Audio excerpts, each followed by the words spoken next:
അസ്സലാമു അലൈക്കും വറഹ്മത്തുള്ളാഹി വബറകാതുഹു. ഇന്ന് പറയാൻ പോകുന്നത് നമ്മളുടെ ഇടയിൽ മിക്കവരിലും പഠിച്ച ആൾക്കാരായിരിക്കും. അധികം ആൾക്കാരും പഠിച്ച ആൾക്കാരും പണിയില്ലാതെ ജോലിയില്ലാതെ വെറുതെ നടക്കുന്നവരായിരിക്കും. അവരെ കുറ്റം പറഞ്ഞിട്ടൊന്നും കാര്യമില്ല. അവരെ സാഹചര്യം അങ്ങനെ ആയിപ്പോവും. അതുകൊണ്ട് തന്നെ അവർക്ക് ജോലി കിട്ടാതെ പാവങ്ങൾ പ്രയാസപ്പെടുന്നതുണ്ടാവും അല്ലേ.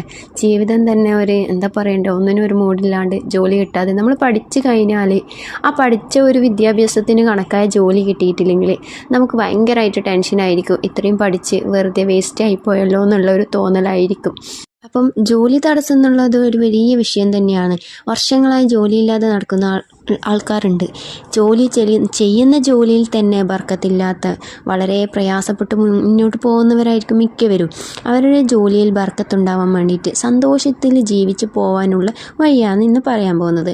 ജോലി ലഭിക്കാതിരിക്കാൻ ഒരുപാട് കാരണങ്ങളുണ്ടാവും, തടസ്സങ്ങളുണ്ടാവും. അത് സിഹർ കാരണം കൊണ്ടോ അല്ലെങ്കിൽ കണ്ണേർ കാരണം കൊണ്ടോ അല്ലെങ്കിൽ വേറെന്തെങ്കിലും കാരണം കൊണ്ടോ അങ്ങനെയുള്ള കാരണങ്ങൾ എന്തെങ്കിലും തടസ്സങ്ങൾ കൊണ്ടായിരിക്കും നമുക്ക് ജോലി ലഭിക്കാത്തത്.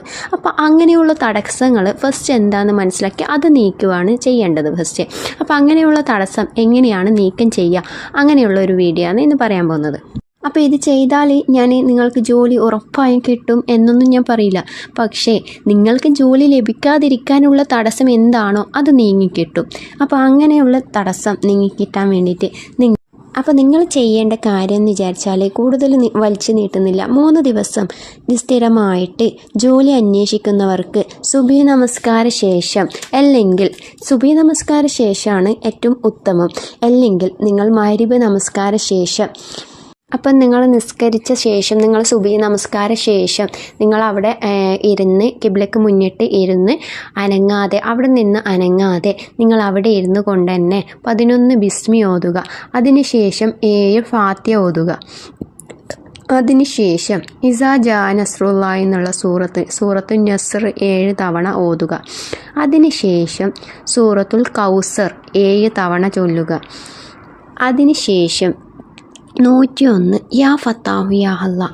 യാ ഫത്താഹു യാ അല്ലാ ഇതിനെപ്പറ്റി ഞാൻ പറയേണ്ട ആവശ്യമില്ല. ഇതിനു മുമ്പ് ഞാൻ കുറേ വീഡിയോ ചെയ്തിട്ടുണ്ട്. അതിൻ്റെ അർത്ഥവും അതിൻ്റെ മഹത്വം ഒക്കെ നിങ്ങൾക്കറിയുണ്ടാവും. അപ്പോൾ ആ ഒരു ഇസ്മ കൂടി ചൊല്ലിയതിന് ശേഷം അല്ലാഹു സ്വല്ലി അലാ സയ്യിദിന വഅലാ ആലിഹി വസഹബി വസല്ലിം എന്ന് 10 തവണ ചൊല്ലുക. എന്താ ചൊല്ലേണ്ടത്? അല്ലാഹുമ്മ സല്ലി അലാ സയ്യിദിന മുഹമ്മദിൻ വഅലാ ആലിഹി വസഹബിഹി വസല്ലിം എന്ന് 10 തവണ ചൊല്ലുക.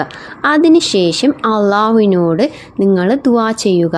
നിങ്ങൾ 3 തവണ നിങ്ങൾക്ക് എന്താണോ ആവശ്യം, ജോലി തടസ്സമാണെങ്കിൽ ജോലി തടസ്സത്തിനെ പറ്റി, അല്ലെങ്കിൽ ജോലി ലഭിക്കാനാണെങ്കിൽ ജോലി ലഭിക്കാൻ, അല്ലെങ്കിൽ ബർക്കത്തുണ്ടാവാണെങ്കിൽ, അങ്ങനെ എന്താണോ നിങ്ങളുടെ ആവശ്യം അത് നിങ്ങൾ മലയാളത്തിൽ നിങ്ങൾക്ക് അറിയാവുന്ന ലാംഗ്വേജ് വെച്ചിട്ട് നിങ്ങൾ ചോദിക്കുക. അള്ളാഹുവിനോട് 3 തവണ ആവർത്തിച്ച് ചോദിക്കുക. അതിനുശേഷം നിങ്ങൾക്ക് അറിയുന്ന ഹംദും സലാത്തും ചൊല്ലുക.